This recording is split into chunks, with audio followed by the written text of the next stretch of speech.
Wanted to thank all of you guys for coming, tuning in to the Tractor Library.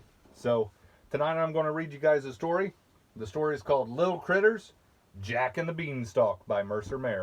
One of my favorite books growing up.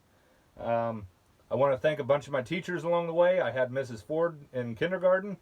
I had Mrs. Lawson my first grade year. My second grade year I had Mrs. Russell. Third grade I had Mrs. Mitchell. My fourth grade year I had Mrs. Allsbaugh for an English teacher.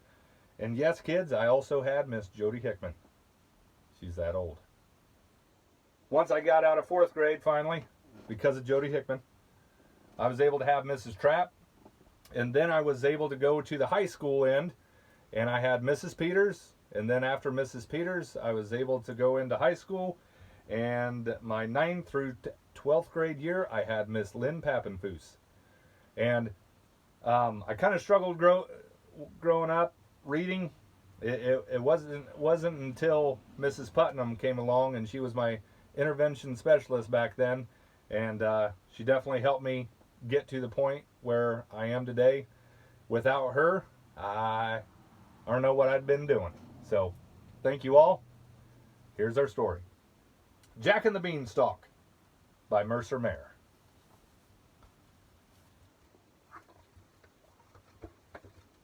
Once upon a time there was a little critter named Jack. He lived with his mother, and they were very poor. All they had was a cow. One day, the cow stopped giving milk. "Take this cow to market and sell her," said Jack's mother. "Then we will have enough money to buy food." So it's a flip book too. That's his mom telling him to take it. So, next page says, on his way into town, Jack met a sly old fox. The fox said, "I'll trade you what's in this bag for your cow." Jack traded his cow for a bag of beans. He thanked the sly fox and ran straight home. There's the beans. "How could you sell our cow for some worthless beans?" Jack's mother yelled. She threw the beans into the garden and sent Jack straight to bed. The next morning, Jack heard a strange sound outside of his window. It was a beanstalk growing up to the clouds. During the night, a giant beanstalk had grown. Jack said goodbye to his mother and climbed the beanstalk. The giant beanstalk went straight up to the sky and right through the clouds to a giant castle in the sky. Jack walked to the castle and rang the bell. The giant's wife opened the door. "You look very hungry," she said. "Do you want to come in and eat?"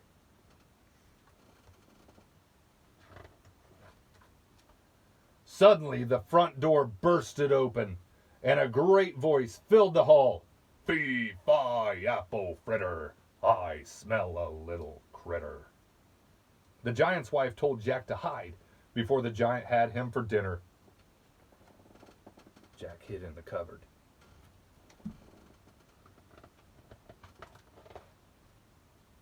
"I'm hungry," said the giant. He sat down and began to gobble up his dinner. Just then, some very strange sounds started coming from a sack that was on the table. "Lay hen," the giant roared. "Play harp." As the magic harp began to play a beautiful song, the magic hen began to play, and the hen laid golden eggs.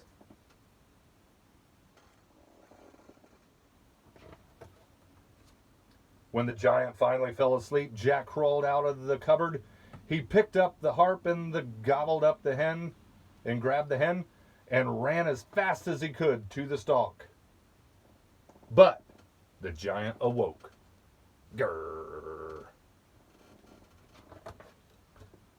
Jack climbed quickly down the beanstalk. He grabbed an axe from the woodshed and chopped down the beanstalk.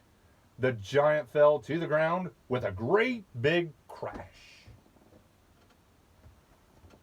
That's the Beanstalk. There goes the giant. Jack hugged his mother and gave her the magic harp in hand. "Lay, hen," said Jack. "Play, harp." The harp began to play a beautiful song while the hen laid a golden egg. With the golden egg, Jack bought back the cow, which made the cow very happy. The hole the giant made when he fell became a great big wading pool. All the kids from the neighborhood came to play. Jack was a hero, and they all lived happily ever after. The end. Thank you guys very much. Stay safe. Hope you enjoyed. Bye.